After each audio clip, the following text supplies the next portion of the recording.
Güneş sistemini buradaki şu an için 20 dönümlük kayısı bahçemiz için sulama amacıyla biz kurduk. Daha önce traktörlerle ve elektrikle sulama yapıyorduk. Elektrikle biliyorsunuz son zamanlardaki dalgalanmadan dolayı hem motorlarımıza zarar veriyordu hem ağaçlarımız istediğimiz verimde sulama yapılmıyordu. Traktörler de aynı şekilde mazotun maliyeti daha yüksekti. Biz de bu şu an için bir deneme amacıyla 20 dönüme 10 kava maliyeti de yaklaşık 36 bin liraya mal oldu. Biz 3 gün suluyoruz. Diğer 4 gün fazladan kalıyor. Şu an için bizim Nusaybin ilçesindeki Demirtepe köyünde yaklaşık 200 dönüme yakın kayısı bahçesi var. Diğerleri damlama ve sulama sistemiyle trafolarla suluyoruz.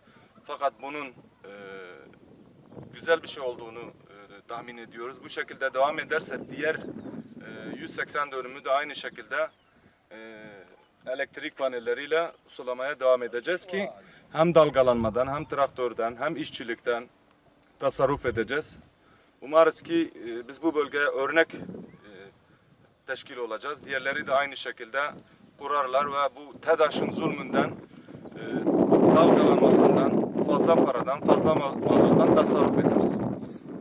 Zaten bugünkü sistem malumunuzdur.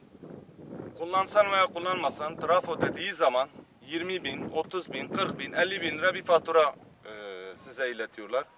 Kaçak bedelidir veya artık kafalarına ne eserse o şekilde. Ortalama 30 bine yakın bir fatura ödüyoruz. Fakat şu şekilde zaten ben 20 dönümü sulamak için 35 bine mal ettim.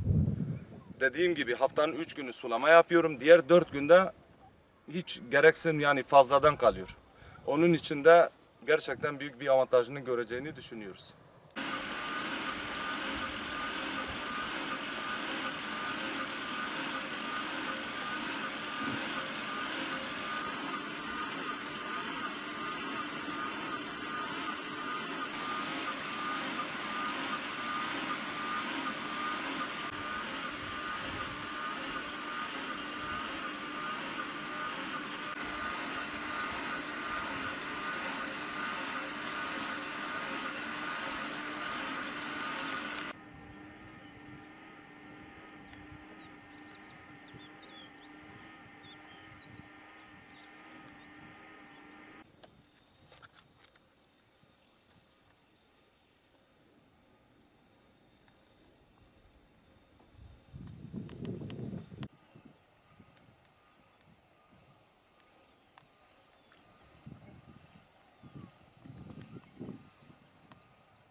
Şimdi daha hafif. Ben bu tabi yönetirim.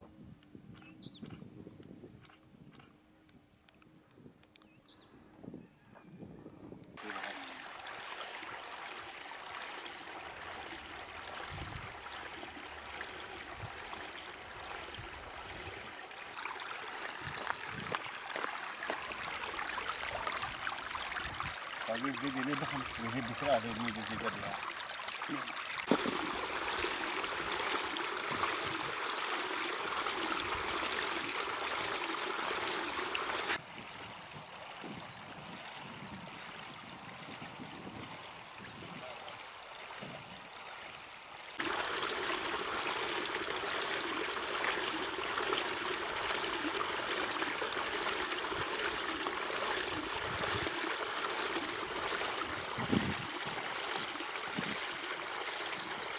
तब बहुत डरे हो